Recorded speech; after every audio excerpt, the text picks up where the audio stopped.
Today, we're digging into a conflict that didn't just change a country, it literally reshaped world history. So how does something like tea lead to a massive war? Well, it all started with a simple but huge trade problem that spiraled completely out of control.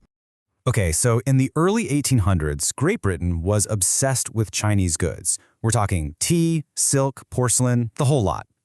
But here's the catch. China just wasn't that interested in what Britain had to sell.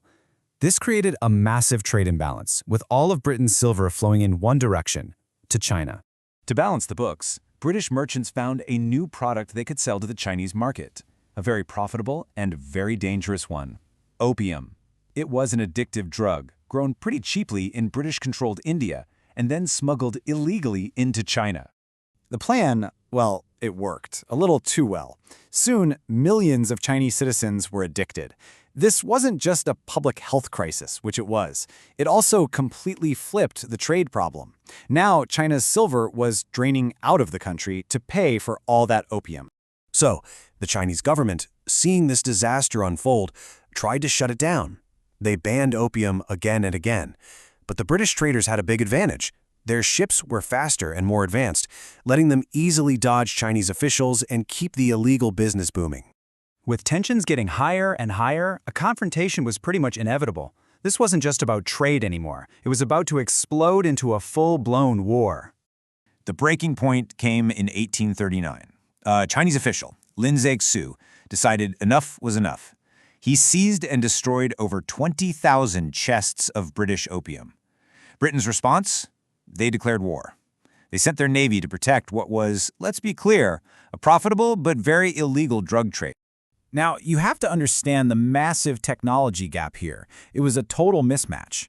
Britain had the cutting-edge tools of the Industrial Revolution, iron steamships that didn't need wind, modern cannons. China's military, on the other hand, was still using traditional wooden ships and much older weapons. This difference was a complete game-changer on the battlefield. With that technological edge, British forces just rolled through. They captured key Chinese ports one after another. They could even sail up major rivers like the Yangtze, which was a huge deal because it let them choke off vital supply lines and put incredible pressure on the government. By 1842, the war hit its climax. The British fleet sailed right up to the great city of Nanking, a major cultural and economic hub. With their warships' cannons pointed right at the city walls, the Chinese emperor really had no choice. He had to surrender and begin negotiations. So the fighting stopped, but the result of the war was a treaty that was anything but fair, and its impact would last for a very, very long time. The agreement was signed right on a British warship. It was called the Treaty of Nanking, and it's famous for being the first of the so-called unequal treaties. Why unequal? Because China was in no position to argue. They were basically forced to accept whatever Britain demanded. First off, the treaty completely blew up China's old trade rules. Before the war, all foreign trade had to go through one single city, Canton. Now, China had to open 5 major cities, these treaty ports, to British traders who could come, go, and live there as they pleased. And that's not all.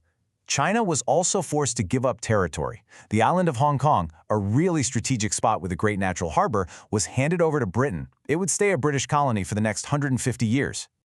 On top of all that, China had to pay up a massive sum, 21 million silver dollars. And get this payment was to compensate Britain not just for the cost of the war, but for the very opium they'd been smuggling that the Chinese had destroyed. To really understand how one-sided this was, you have to know about this rule they created called extraterritoriality.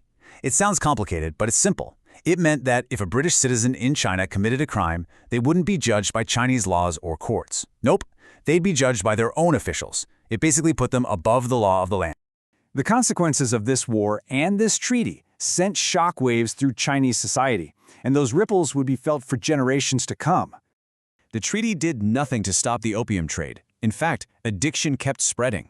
To pay that huge debt to Britain, the government had to raise taxes, which pushed huge numbers of people into poverty. As you can imagine, faith in the ruling Qing dynasty just collapsed, which led to decades of internal rebellions and civil war. This whole period, starting with this war, is known in China as the Century of Humiliation. It marks a time when China really lost control over its own country and its own economy to foreign powers. And the Treaty of Nanking, well, it set a dangerous precedent. It was like it opened the floodgates. Seeing what Britain had done, other Western countries like the United States and France showed up and demanded their own unequal treaties, carving out their own special privileges. This history of forced trade, lost land, and deeply unfair agreements, it left a profound mark. And it absolutely continues to shape how China sees the world and interacts with other countries even today, leaving us with something really important to think about.